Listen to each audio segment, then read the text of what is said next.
Welcome to a new What I Eat in a Day. This morning I wanted to make apple and cinnamon oats. So I started by grating a little bit more than half of an apple.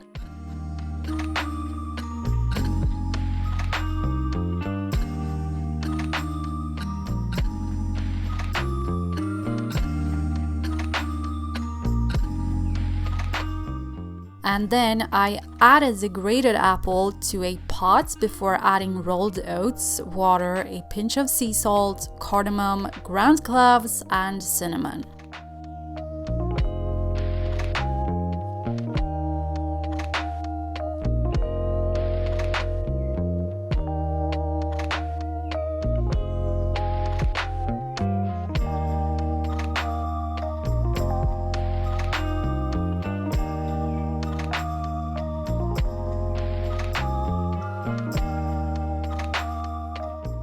I brought the pot to the stove and let it cook, basically until it was thick and a porridge. And in the meantime, I cut the rest of the apple into cubes.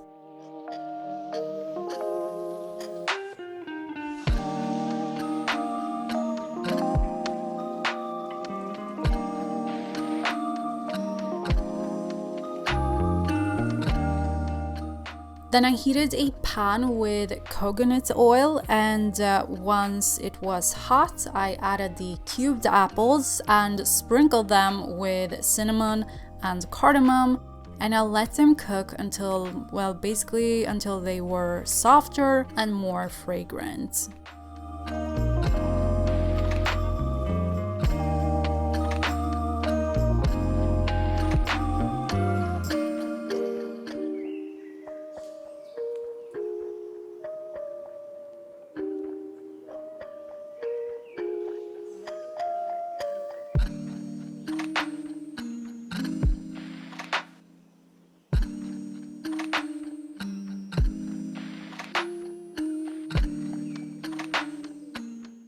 Once the oatmeal was done, I sprinkled on hemp seeds, added the cubed apples, and some pea milk.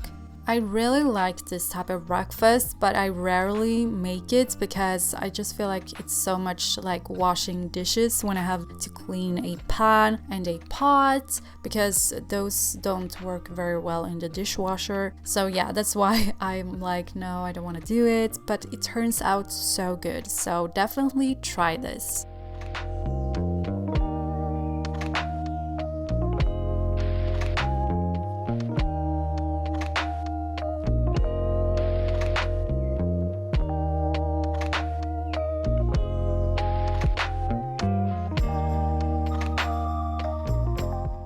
I would assume that no one is surprised that I reheated leftovers for lunch. This recipe is from my ebook. It's a very simple black beans and rice recipe that is great to make when you want something flavorful and nutritious but don't want to spend that much time cooking it. I balanced out the meal with some healthy fats, aka avocado.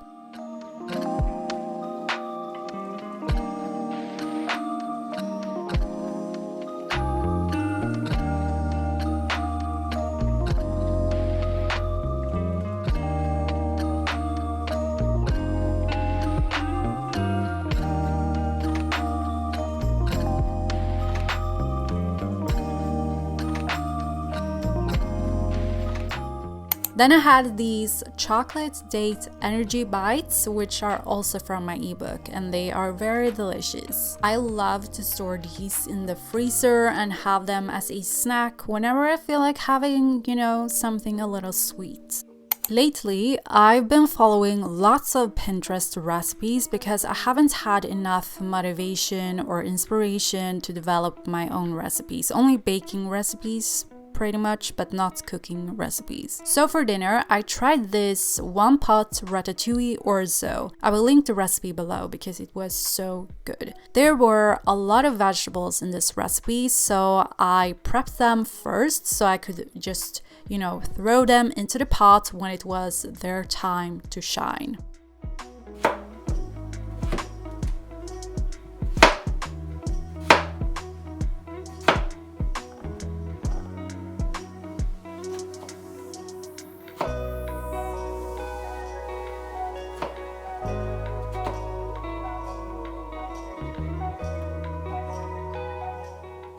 I added 2 tablespoons of avocado oil to the pot, and then I just added all of the veggies in the order that the recipe called for.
After cooking the veggies, it was time to add all of the herbs and spices. I don't remember exactly which ones. You have to read the recipe to find out, but I know that instead of chicken broth, I added a mix of water and herb salt because it sort of acts as a veggie broth. So then I added some of the water and tomato paste before adding the orzo.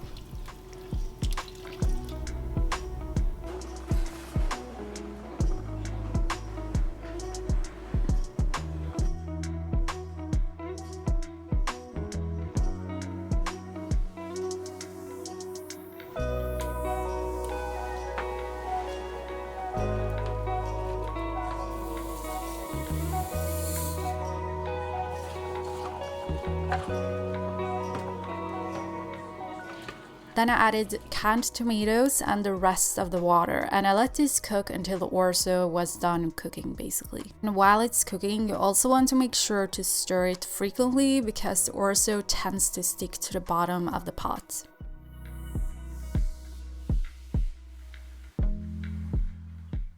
I don't think beans were included in the recipe, but I wanted to make it more balanced by including a protein source, so I added kidney beans.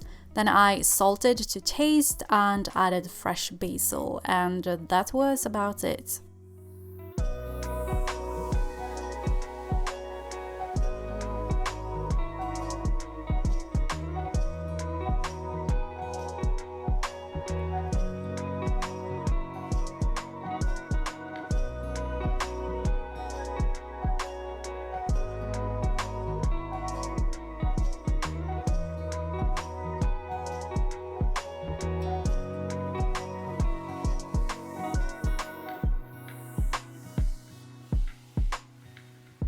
I really recommend you to try this recipe because it was really good. I'm not a huge fan of eggplant though, but otherwise it was good as I said. And that was everything I ate this day. I hope you got some meal inspiration. Thank you for watching. Don't forget to like and subscribe, and I will see you in my next video.